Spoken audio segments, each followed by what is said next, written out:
Hi friends, welcome to my blog. ನೀವು ಪಾತ್ರೆ ತೊಳೆದು ಜೋಡಿಸೋ ಅಂಥ ಕಬೋರ್ಡನ್ನ ನೋಡಿದರೆ ಎಲ್ಲ ಕಡೆ ಕರೆ ಕಟ್ಟಿರುತ್ತಲ್ಲ, ಅದನ್ನೆಲ್ಲ ಹೇಗಪ್ಪ ತೆಗಿಯೋದು? ಅಬ್ಬಾ ದೇವರೇ! ಅದಕ್ಕೆ ಒಂದು ಸಿಂಪಲ್ ಆಗಿರೋ ಸೊಲ್ಯೂಷನ್ ನಾನು ನಿಮಗೆ ಹೇಳ್ತೀನಿ. ಸ್ವಲ್ಪ ಎಣ್ಣೆ ತೊಗೊಂಡಿದ್ದೀನಿ ನಾನು.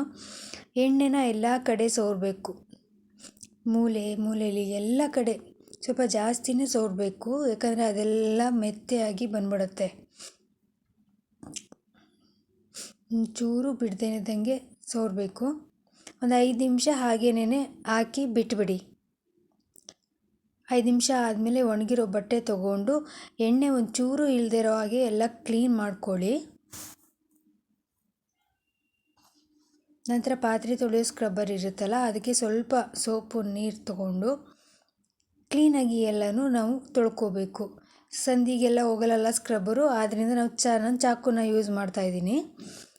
ನಂತರ ಎಲ್ಲ ಆದಮೇಲೆ ಒಂದು ಚೆನ್ನಾಗಿರೋ ಬಟ್ಟೆ ತೊಗೊಂಡು ಒದ್ದೆ ಮಾಡಿಕೊಂಡು ಅದನ್ನೆಲ್ಲ ಕ್ಲೀನ್ ಮಾಡ್ಕೋಬೇಕು, ಒರೆಸ್ಕೋಬೇಕು.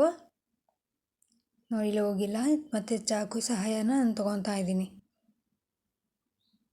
ನೋಡಿ ಫ್ರೆಂಡ್ಸಿಗೆ ಎಷ್ಟು ಚೆನ್ನಾಗಿದೆಲ್ಲ. ಇಷ್ಟ ಆದರೆ ಲೈಕ್ ಮಾಡಿ, ಸಬ್ಸ್ಕ್ರೈಬ್ ಮಾಡಿ, ಶೇರ್ ಮಾಡಿ.